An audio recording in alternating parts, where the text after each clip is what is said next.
it's Paige Evans, and I have a new process video to share with you today. This layout was sponsored by Joanne, so I went to my local store and I found this beautiful paper pad by Die Cuts with a View called Blue Noel. I love the monochromatic blues, and it's also got pops of gold glitter. And so I trimmed a 2-inch strip from every pattern paper. They're also double-sided, which is great. And I'm using a brand new sticky mat from Silhouette so that the papers won't shift around. And I created a branch die cut, and I die cut all of these branches from all of the pattern papers. So I'm carefully peeling the paper strips off of the mat, and then I will just use my fingers to carefully peel off the branches, start at the end of the branch and peel it up. That way they won't tear. Also, you have to have your blade set to a depth of about 6 or 7 because the glittered paper is a lot thicker than just the normal pattern paper. I also die cut this tree, and I arranged the papers into an ombre, so it starts with white at the top and then moved down to the darkest blues and blacks at the bottom. And I'm using liquid adhesive to add the branches one at a time, starting at the bottom with the darkest colors.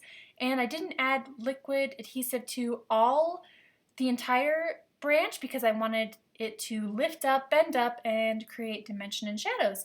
So I just worked my way up the Christmas tree, trying to cover as much of the white as possible, but I did leave some white peeking through. And then I also added some of the smaller branches into the mix to fill it in better.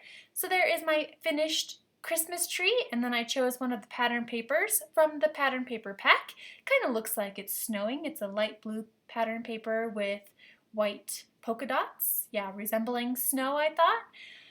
And I thought about adding stickers onto the tree, but at this point they just didn't go with the look I was going for. They're still here right now, but I do end up taking them off and replacing them with some snowflake stickers at the very end. So I did add some round snowflake stickers. This sticker sheet comes in the pattern paper pack, which is awesome.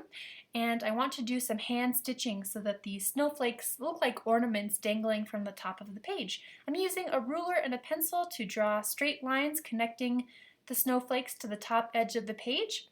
And then I'm going to use the same ruler and pierce a hole every ½ centimeter. So I switched over to the centimeter side and piercing holes all along the drawn lines.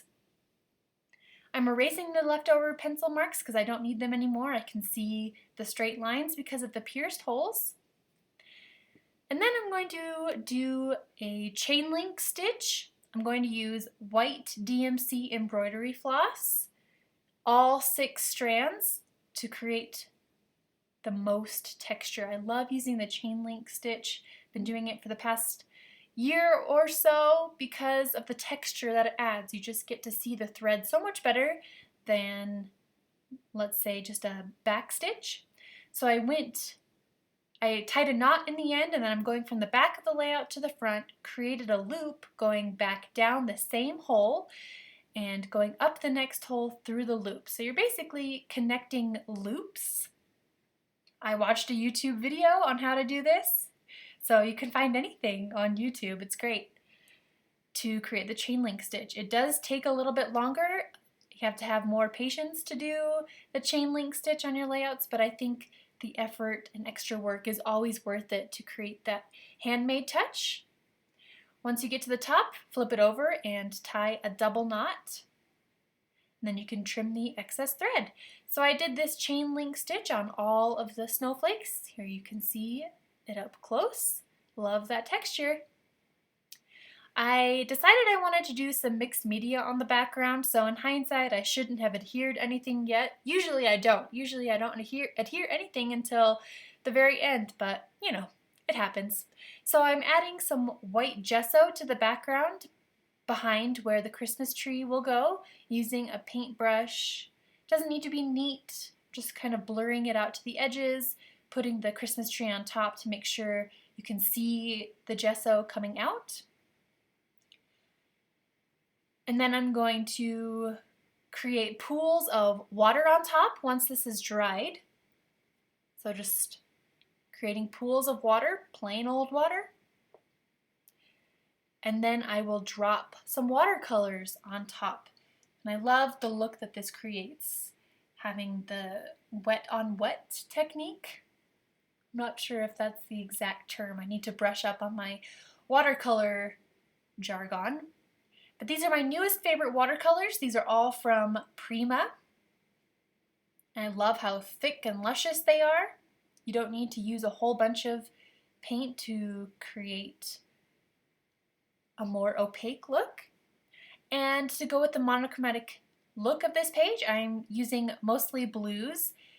They end up being a little bit too bright, so I pick up some of the pigment with paper towels.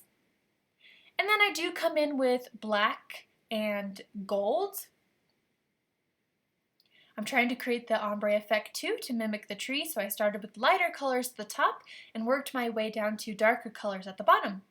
These Peace and Joy stickers came from the sticker sheet in the pattern paper pack. I wrote my journaling inside that O in joy that's been turned into a wreath. And I'm adding these snowflake circle stickers to resemble ornaments all across the tree. Here is the finished layout. So the only other thing I did was splash black watercolor, gold paint, and then I used a little piece of blue pattern paper to create the trunk of the tree.